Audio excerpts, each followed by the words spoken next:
안녕하세요. 오늘의 데일리 뉴스레터에 오신 것을 환영합니다. 1. 일본은 완전히 실패했다.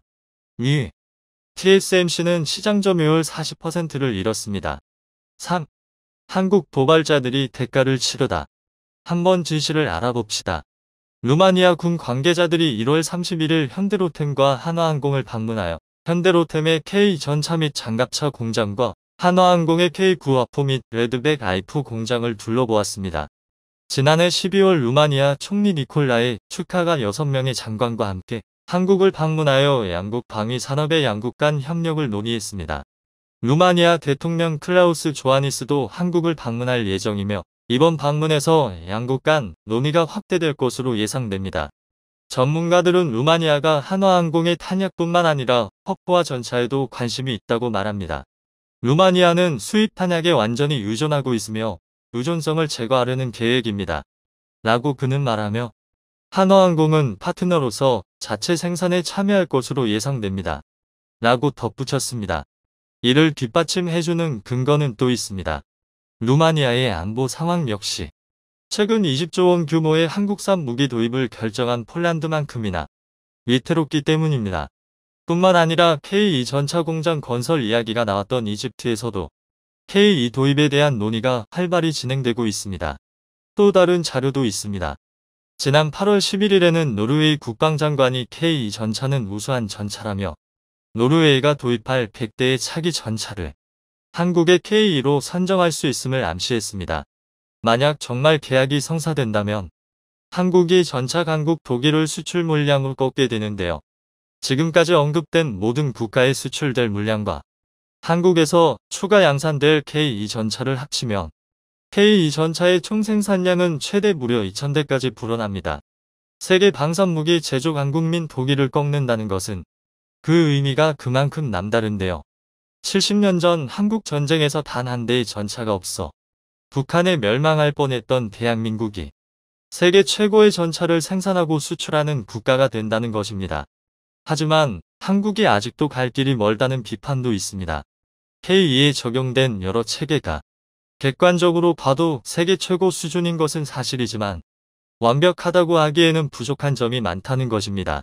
이는 사실 맞는 이야기입니다. 겨우 국산화에 성공한 엔진의 성능은 독일에 비하면 부족한 점이 한둘이 아니고 국산 변속기 역시 1에서 3차 양산분에 사용된 독일제 변속기에 비하면 신뢰성이 떨어지는 게 사실입니다. 또 개발 과정에서 여러 차례 방산비리 논란이 터지는 등 논란거리도 한둘이 아닙니다. 하지만 그런데도 국산 전차 엔진과 변속기 개발은 대한민국에게는 정말 굉장한 성과입니다. 실제로 러시아, 중국이나 동유럽 국가들은 우리보다 훨씬 오래전부터 전차를 만들었음에도 전차에 쓸 1500마력 엔진을 제대로 양산하지 못하고 있습니다. 심지어 한때 우리가 절대 따라잡을 수 있으리라 생각하지 못했던 일본도 이 분야에서만큼은 한국만 못하게 됐습니다. 그러니까 그만큼 대한민국의 기술력은 충분히 자랑할 만한 성과이며 절대 다른 나라에 무시당할 수준은 아니라는 것이죠. 그리고 이런 성과는 그저 노력한다고 얻을 수 있는 것이 아닙니다. 모든 나라가 더 나은 기술을 개발하기 위해 쉼없이 노력하는 상황에서 선진국의 뒤를 바짝 추적하고 심지어 제치기 위해서는 상상 그 이상의 노력이 필요한데요. 그래서 준비했습니다. 오늘은 K2 전차 수출 대박이라는 신화 뒤에 감춰져 일반인들에게는 알려지지 않았던 K2 전차의 숨겨진 비화에 대해 알려드리겠습니다. 요새 K2 전차가 갑자기 날개 돋친 듯이 팔리고 있습니다. 세계 각국에서 K2 전차를 팔아달라고 러브콜을 보내고 있는데요. 그런데 너무 놀라운 소식이다 보니 아직 우리 국민들은 어안이 벙벙하다는 반응이 많습니다. 우리 전차가 뭐가 얼마나 좋길래 독일을 바로 옆에 둔 폴란드나 미제 M1 전차를 1000대나 가진 이집트가 K2 전차를 사냐는 것이죠. 심지어 이는 군대에 관심이 많던 이들도 마찬가지입니다. 오히려 군사 분야에 관심이 없던 이들보다 더 깜짝 놀랐는데요. 밀리터리 매니아들에게 K2 흑표는 방산비리, 논란 덩어리 그 자체였기 때문입니다. 물론 처음부터 그랬던 것은 아닙니다.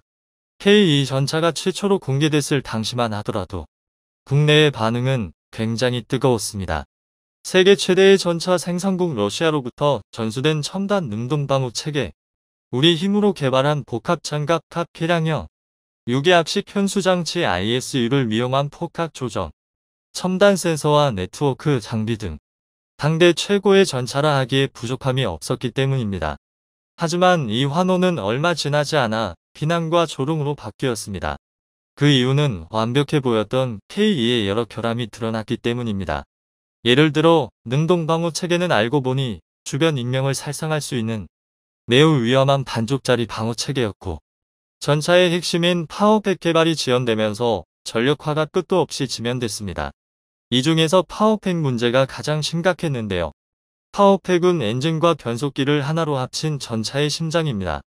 두 부품을 합친 이유는 간단합니다. 한 번에 교체하기 위해서인데요. 당연한 말이지만 전차가 엔진이나 변속기가 고장나면 당면이 움직이지 못합니다.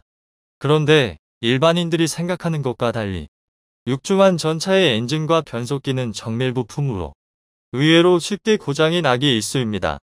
심지어 수리도 어렵습니다. 구조가 너무 정밀해서 후방에서 분해해야 겨우 수리가 가능한 경우가 아주 많은데요. 이는 전장에서 수십 톤의 무게를 급작스럽게 기동하기 때문에 구동 계통에 상당한 스트레스가 쌓이기 때문입니다. 그래서 파워팩이 등장하기 전까지는 전장에서 전차가 고장나면 전차를 버려야 하는 일이 비일비재했습니다. 하지만 파워팩이 등장하자 상황이 달라졌습니다. 현장에서 수리가 어려운 엔진과 변속기를 일체화시켜 신속하게 교체할 수 있는 파워팩 덕에 엔진이든 변속기든 파워팩이 망가지면 바로 교체하는 게 가능해져 전차의 비전투 손실이 급감한 것입니다. 그래서 처음 파워팩의 국산화가 추진됐을 때 우리 국민들의 기대가 엄청났습니다. 한국이 드디어 전차를 완전히 국산화할 정도로 발전했다는 자부심에 많은 이들이 흑표 파워팩 개발을 환영했습니다. 그러나 파워팩을 만드는 것은 상당히 어려운 일이었습니다. 파워팩을 만들기 위해서는 전차에 들어갈 만큼 작고 강한 데다 튼튼하기까지 한 엔진과 변속기를 제조할 능력이 필요한데요. 그런데 이런 기술은 가진 나라가 아주 적습니다. 독일과 미국을 제외하면 러시아, 일본 등 엔진 개발에 막대한 예산을 쏟아붓는 강대국조차 완벽히 성공하지 못했을 정도인데요. 그래서 한국은 우리 기술로 파워팩을 만드는 것은 무리라는 전문가들의 의견을 받아들여 신뢰성을 인정받은 M2U사의 M2U883 엔진과 랭크사의 변속기를 채용할 계획이었습니다. 그런데 계속된 성공에 공유된 일부 국방 관계자들이 파워팩 국산화를 주장했습니다.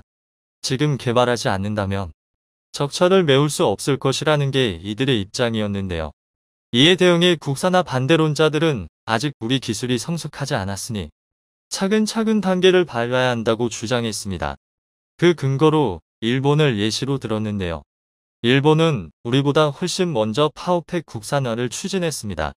일본은 무려 1990년대 K2 전차가 사용하는 M2U883 엔진과 동일한 1500마력 출력을 낼 수 있는 미쓰비시 CZG32WT 엔진과 MT1500 6단 변속기로 구성된 90식 전차를 개발했습니다. 1989년 최종 테스트를 마무리 지은 후 1990년 30대가 양산되는데요. 이에 반해 한국의 수준은 처참했습니다. 1991년 대한민국에서는 대우자동차가 일본 스즈키에서 들여온 FAC 엔진으로 티코를 출시했습니다.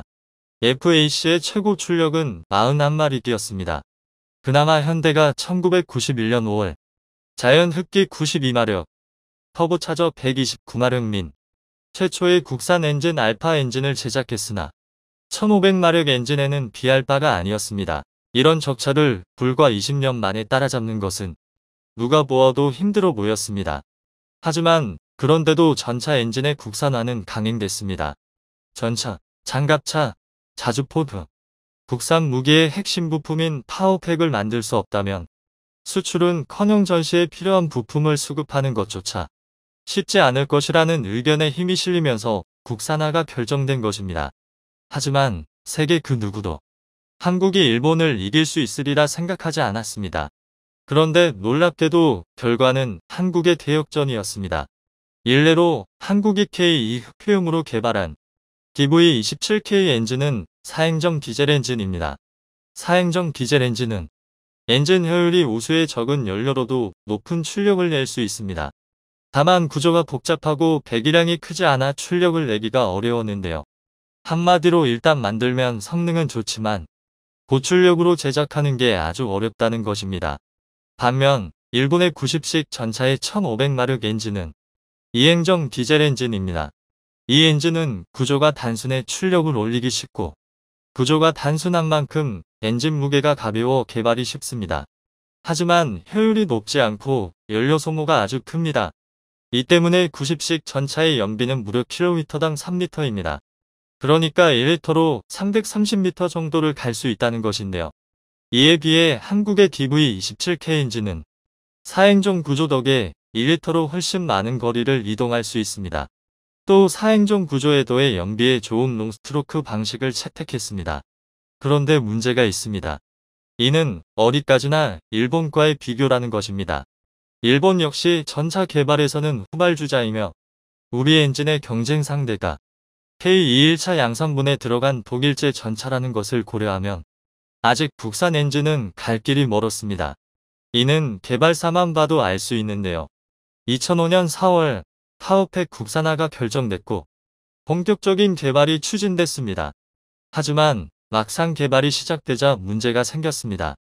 냉각팬 속도 제어, 가속 등에서 기준치에 미달하는 일이 발생했으며 이를 개선하기 위해 여러 차례 개량이 이루어졌으나 번번이 실패했습니다. 이 때문에 K2 전차의 양산 수량이 크게 줄었는데요. 심지어 같은 해 엔진 제작사인 두산이 K2 개발 자금을 횡령했다는 소식이 전해졌습니다.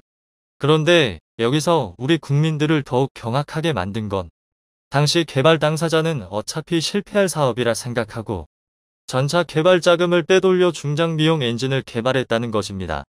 이 소식에 온 대한민국이 발칵 뒤집혔습니다. 그런데 사건 사고는 이게 끝이 아니었습니다. 2012년 평가시험에서는 엔진 실린더가 깨졌고 가속에서도 문제가 발생했습니다. 결국 국내에서 K2 엔진은 방산비리 엔진, 결함품이라는 이미지가 굳어졌습니다. 심지어 K2 양산론자들조차 독일산 엔진 사용을 주장했습니다. 아무리 따져봐도 독일산 엔진이 나아 보였기 때문입니다. 하지만 그런데도 우리 연구진은 포기하지 않았습니다. 이런 상황은 과거에도 비슷한 경험이 있었기 때문인데요. 과거 1980년대 두산 인프라의 전신이던 대우중공업은 대형차용 280마력 엔진인 D848M을 독일 맨사로부터 사들여 제작했습니다. 주로 버스에 쓰였지만 동시에 대한민국 첫 국산 장갑차 K200에도 탑재됐습니다. 그런데 성능이 너무 엉망이었습니다. 국산 장갑차를 탄 장병들의 혹평로 이어졌는데요. 그러나 개발진은 이런 혹평에도 굴하지 않고 개발 의지를 꺾지 않았습니다. 그 결과 마침내 개량형인 350마력 D848T 엔진을 개발하는 데 성공해 이를 K200 장갑차의 개량형인 K200A1에 실었습니다. 이는 정말 엄청난 진보였습니다. 여기서 한국은 멈추지 않고 더 나아가 2848T 엔진을 다시 한번 개량해 K21 보병 전투차가 쓸 750마력 D84 공렉스 엔진을 만든 것입니다. 그래서 개발진은 DV27K 엔진 역시 언젠가 독일제 엔진을 뛰어넘을 수 있다는 확신을 가지고 개발을 이어갔습니다. 하지만 기본적인 기술 격차가 너무 심해 실제로 한국이 독일을 따라잡을 수 없으리라는 평이 많았습니다. 그런데 반전이 일어났습니다. 명품이라던 독일산 엔진에서 결함이 우수수 터진 것인데요. 대표적으로는 내리막길에서 제동이 되지 않는 결함, 1단 기어에서 변속이 불가능한 결함, 냉각팬 모작동으로 인한 주행 도중 엔진 정지, 용접 미흡으로 인한 누유 등 명품 독일 엔진이 아니라 중국산 짝퉁 엔진 같은 결함이 속출했습니다. 사실 이건 어찌 보면 당연한 일입니다. 결국 독일산 엔진이라고 해도 사람이 만든 엔진이고 독일산이라고 언제까지 한국의 기술력을 앞지르진 않았기 때문입니다. 그리고 이 사실이 알려지면서 국산 엔진의 여론이 다시 바뀌었는데요. 어떻게든 우리 손으로 만들 수 있고 고칠 수 있는 엔진을 우리 기술로 만들 수 있어야 한다는 것을 확신하게 된 것입니다. 그 결과 지난해 튀르키예가 자국의 알타이 전차에 사용할 파워팩을 우리 기술진이 만든 DV27K 엔진과 ST15K 변속기로 구성된 국산 파워팩으로 산정했습니다. 오랜 서름을 딛고 국산 전차 엔진이 세계 시장에 첫 발을 내디딘 것입니다. 일각에서는 한국의 파워팩이 독일산보다는 성능이 떨어진다고 주장합니다. 이런 주장이 틀린 말은 아닙니다. 하지만 수년 안에 대한민국이 그동안 보인 열정과 노력이라면 앞으로 생산될 K2 개량형과 K3 전차에 탑재될 차세대 전차에서는 세계 최강 독일조차 압도할 전차형 엔진을 개발할 수 있을 것이란 게 관련 업계 전문가들의 의견입니다. 현재의 대한민국이 모든 나라를 압도하는 기술력을 갖고 있지는 않지만 불과 10년 전에는 그들을 따라갈 수 있으리란 생각조차 못했습니다. 하지만 지금의 대한민국은 어떻게 바뀌었나요? 그들보다 약간 뒤처졌을 뿐 그들을 명언이 따라잡지 못할 거란 생각은 지금은 하지 않게 됐습니다. 그만큼 현재의 대한민국은 발전했습니다. 최근 반도체 호황의 날개를 탄 대만경제는 이번 3분기 반도체 부문에서 사상 최고 매출을 기록하고 있습니다. TSMC의 이번 7월, 8월, 9월 3분기 매출은 우리 돈 27조 5천억 원에 육박하는 것으로 알려졌는데 지난해 3분기에 비해 50%가량 성장한 규모입니다. 삼성의 3분기 반도체 매출은 대략 25조 안팎이 될 것으로 전망해 2022년 3분기 대만의 TSMC가 순수한 반도체 매출만으로 삼성을 앞섰다는 평가가 나오고 있습니다. 하지만 올해 2분기에서 삼성전자가 쌓아둔 매출과 연말까지 디램 실적이 받쳐준다면 TSMC의 3분기 최다 매출은 일회성에 그치고 삼성전자의 종합반도체 매출은 지난해처럼 세계 1위를 차지할 가능성이 남아있습니다. 2021년 기준으로 삼성에 이어 세계 반도체 매출 2위를 달성했던 인텔은 3분기 매출 22조 원을 기록하며 3위를 달성했는데요. 이렇게만 보면 최근의 반도체 산업은 대만 TSMC가 사실상 독주하고 있다고 보여지며 큰 이변이 없는 한 이런 흐름은 계속 이어질 것으로 예상됩니다. 대만의 언론과 경제 전문가들 역시 반도체 매출을 성장 동력으로 대만의 1인당 국민소득 GDP가 한국을 뛰어넘을 것이란 희망이 가득 차 있는데요.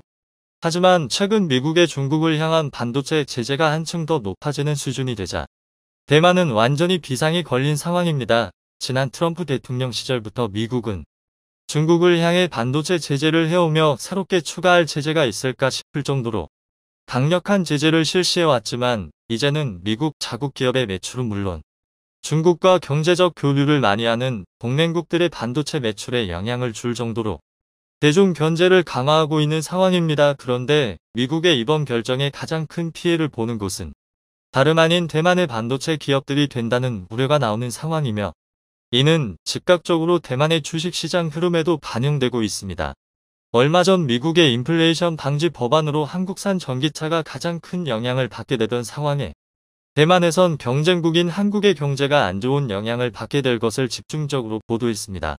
하지만 11월 중간선거를 위한 미국의 인플레 감축법은 한국을 비롯한 동맹국들의 큰 반발으로 현재 개정법안 발의를 비롯해 수정된다고 보는 시각이 지배적인 상황인데요. 미국의 자국 우선주의에 한국이 영향을 받았지만 이번엔 대만이 무사하지 못할 상황에 놓였습니다.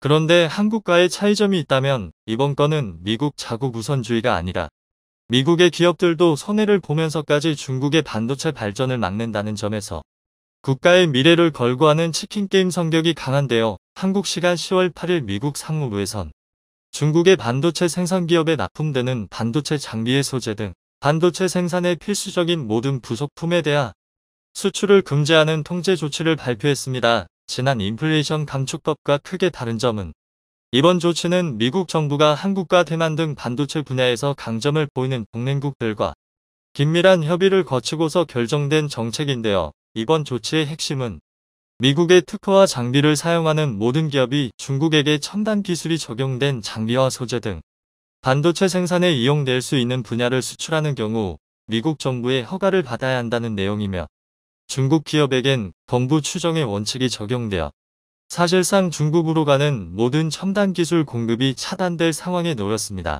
트럼프 정권 당시 실시된 최초의 반도체 제재는 화웨이를 필두로 하는 중국 기업의 기술과 정보 탈취를 막고자 하는 취지였지만 최근엔 중국의 모든 반도체 기업들은 잠재적 군사용으로 쓰이는 반도체를 생산할 수 있다는 우려에 모든 중국의 반도체 기업들이 제재 대상되었습니다. 이번 조치로 중국의 YMTC, 양쯔 메모리 테크놀러지 등 중국의 반도체 기업 31곳이 수출 통제 대상 기업으로 지정되었으며 이로 인해 중국 내 첨단 전자제품 생산과 개발에 급제동이 걸릴 것으로 전문가들은 내다봤습니다. 중국 당국 역시 미국의 이러한 조치에 크게 반발하는 가운데 미국 기업들의 피해도 이만저만이 아닐 것으로 보입니다.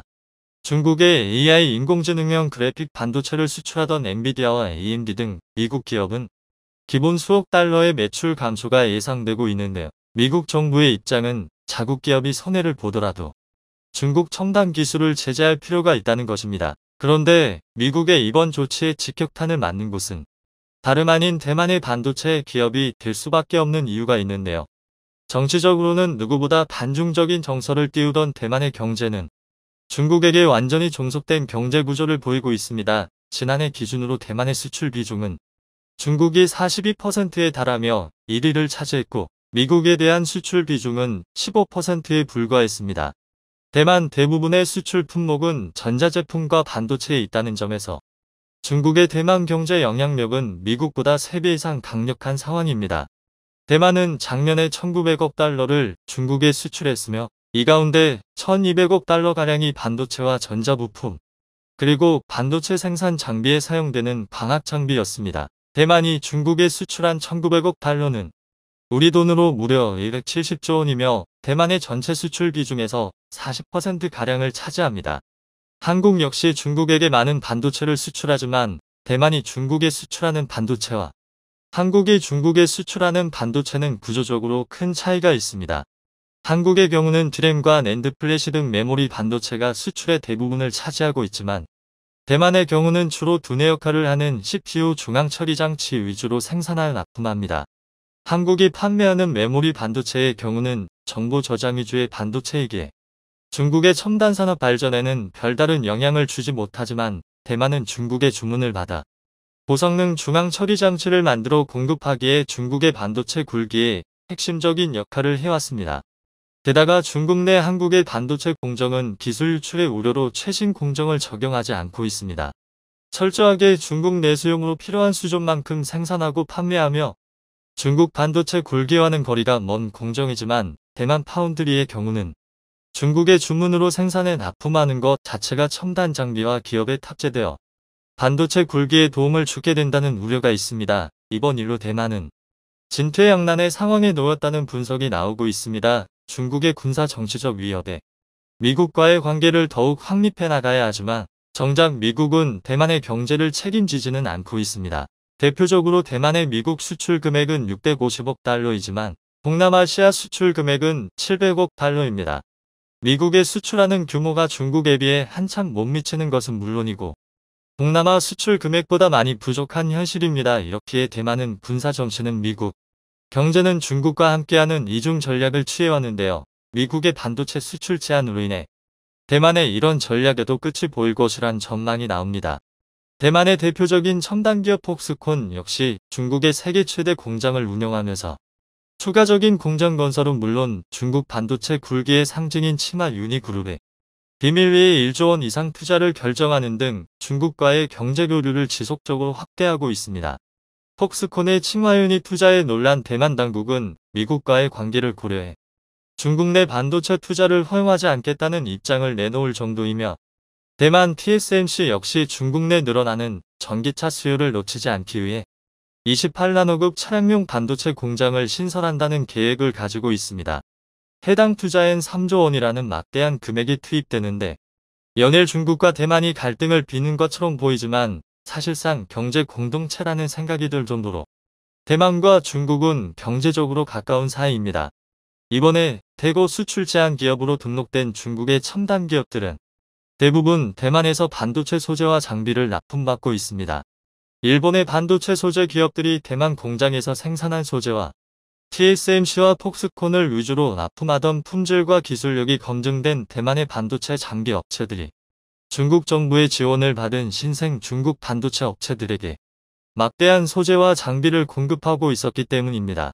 군사 정치적으로 대립하는 것과는 별개로 대만은 중국에 납품하여 매출을 올리고 중국은 대만으로부터 반도체 라인을 공급받아 반도체 굴기 목표 달성을 위해 나아가는 등 대만과 중국이 서로 윈윈하는 전략이었습니다. 미국 역시 이 점을 불편하게 보고 있습니다.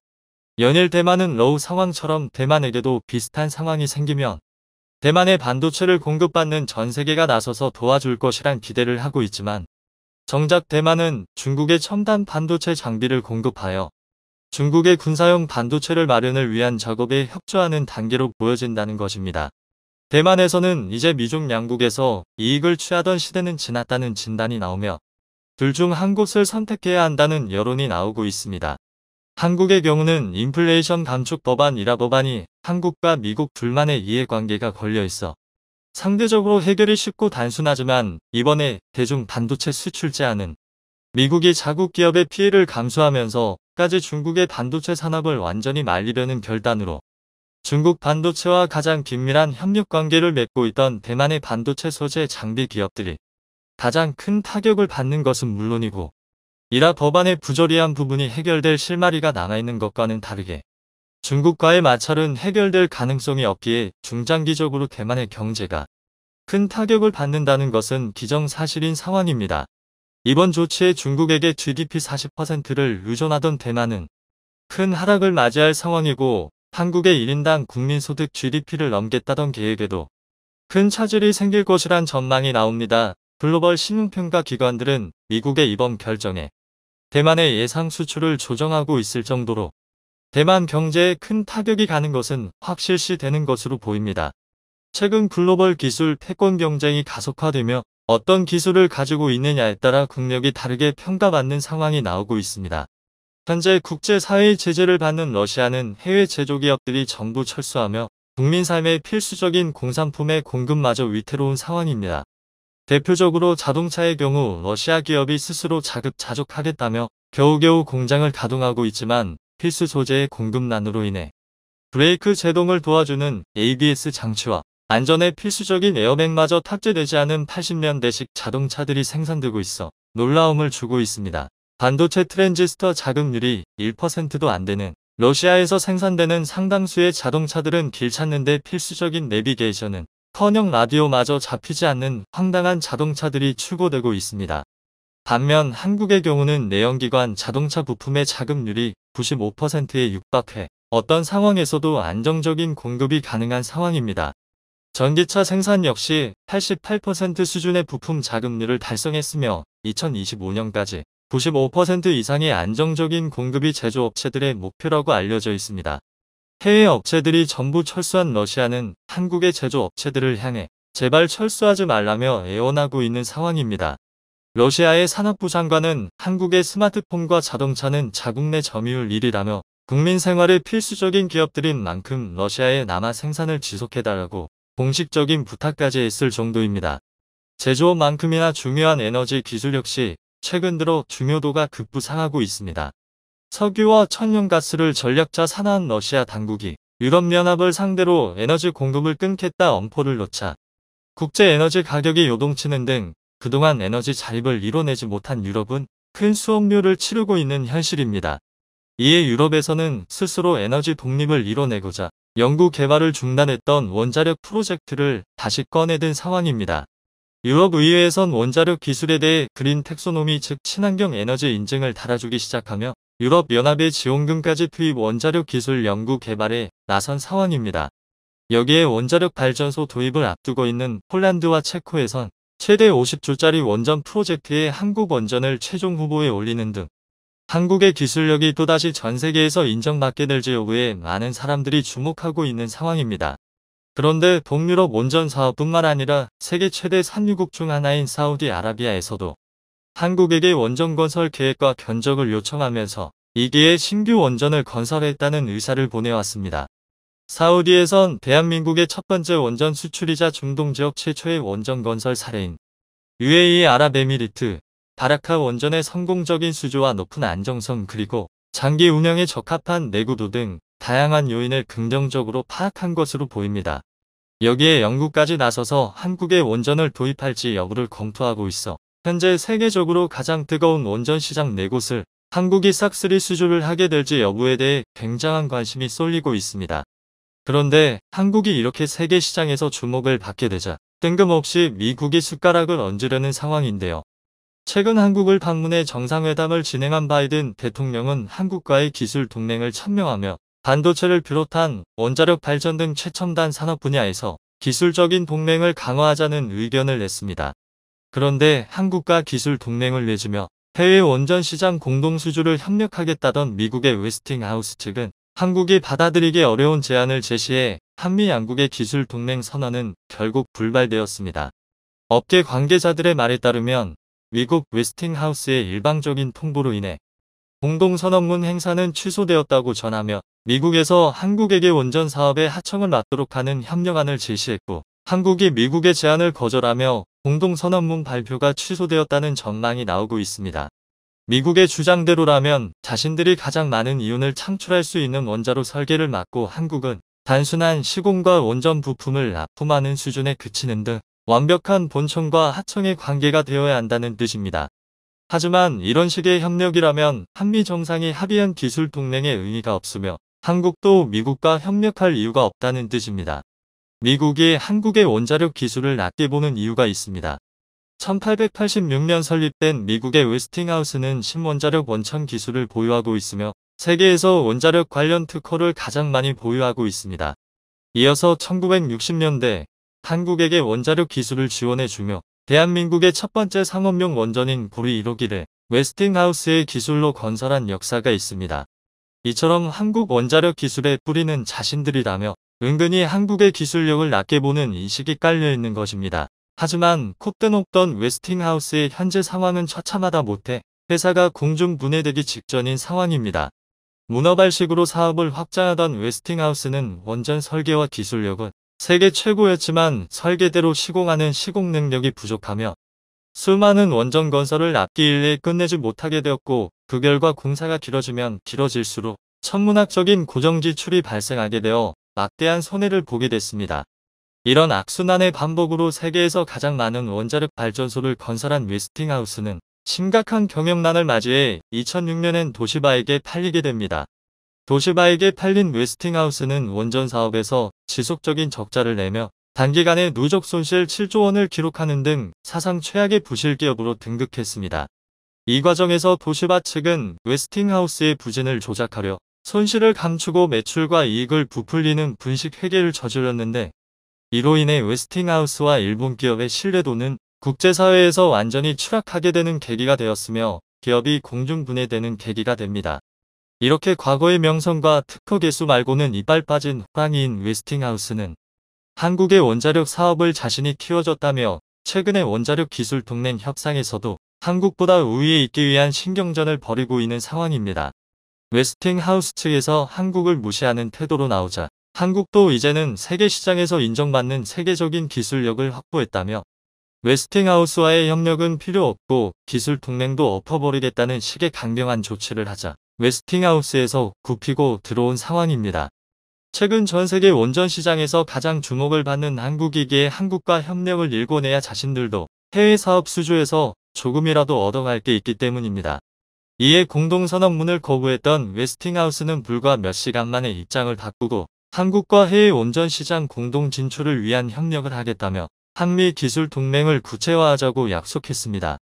이번 협상에서 한국의 우수한 공급망과 설계 및 관리 능력, 그리고 웨스팅하우스의 특허와 기술력이 결합한다면 세계 최고의 시너지를 낼 수 있다며 며칠 전만 하더라도 한국을 하청업체 취급하던 미국의 입장은 180도 달라진 상황입니다. 여기에 1700조 원 규모의 원자력 시장을 한미 동맹이 독식할 수도 있다는 전망이 나오고 있습니다.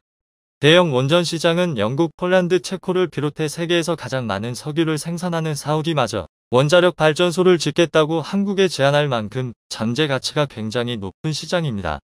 현재까지 최소 800조 원의 시장 규모로 파악되고 있지만 산유국인 사우디마저 원전 건설에 참여하는 만큼 다른 나라들도 연쇄적으로 원전 건설을 검토한다면 시장 규모는 걷잡을 수 없이 커질 것이란 전망입니다. 여기에 한국은 원전 해체 사업에도 진출하려는 계획입니다. 현재 원전 해체 분야는 미국이 세계 최고이며 최다 특허를 보유 중입니다. 이번 기술 협력을 통해 한국이 원하는 원전 해체 노하우를 전수받고 전 세계의 노후한 원전을 해체하는 기술력을 확보해 150조 원 규모의 원전 해체 시장을 잡겠다는 다짐입니다. 여기에 소형 모듈 원전도 굉장한 각광을 받고 있습니다. 영국 국립원자력연구소가 추산한 소형 원전의 시장 규모는 700조 원 수준으로 앞으로 대형 원전에 치중된 발전이 전기차와 관련 산업의 부흥으로 전력 수요가 급증해 점차 소형 원전으로 발전량이 분산될 것이란 전망이 나오고 있습니다. 한국도 소형 원전에 크게 관심을 가지고 있으며 미국과의 기술 협력에 굉장한 노력을 기울이는 이유가 있습니다. 한국은 수년 전부터 원자력으로 기동하는 핵 잠수함을 보유하고 싶다는 의사를 밝혔지만 동북아시아 군비 경쟁을 유발할 수 있다는 미국의 반대에 핵 잠수함 건조 계획이 좌절되었습니다. 한국은 자체적인 잠수함 기술력도 확보하고 있으며 원자력 강국인 만큼 핵 잠수함 기술도 이미 확보했거나 단기간에 확보할 수 있을 것이란 전망이 나옵니다. 원자력 잠수함에서 가장 핵심이 되는 것은 소형 원자로입니다. 미국은 세계 최대 핵 잠수함과 핵항공모함을 운영 중인 만큼 세계 최고 수준의 소형 원자로 기술력을 확보하고 있습니다. 이번에 기술협력 공동선언을 통해 한국이 수십 년간 축적된 미국의 노하우를 조금이라도 가져올 수 있다면 기술 단계를 단기간에 빠르게 높일 수 있는 좋은 기회가 될 것입니다. 미국은 기술력은 보유하고 있지만 해외 원자력 시장에서 큰 성과를 내지 못하고 있는 만큼 한국과의 협력도 절실한 상황입니다. 이번에 한국과 공동수주를 하지 못한다면 만성 적자의 자본 잠식 위기에 놓인 미국의 웨스팅하우스는 사실상 파산을 앞두고 있다는 분석이 나오고 있습니다. 물론 웨스팅하우스처럼 국가기관 산업과 기술력을 가지고 있는 회사는 미국 정부가 자금을 투입해서라도 경영 정상화에 나설 것이지만 해외 원전 사업을 수주하며 만성적인 적자를 해결하기 전까진 근본적인 해결책은 없을 것이란 전망입니다. 이에 한국과의 협력이 더욱 중요해진 상황인데요. 한국 역시 원자력 원천 기술을 미국으로부터 전수받은 만큼 미국과 기술 동맹을 맺어서 손해볼 일은 아닌 것 같습니다. 하지만 미국이 한국을 하청업체처럼 생각한다면 서로 각자의 길을 가야 하며 긴장을 놓지 말고 국익을 가장 우선하는 결정을 내려야 할 것입니다. 영상이 도움이 되셨다면 구독과 좋아요 부탁드리며 오늘도 감사합니다. 최고로 멋진 하루 보내시길 바랄게요.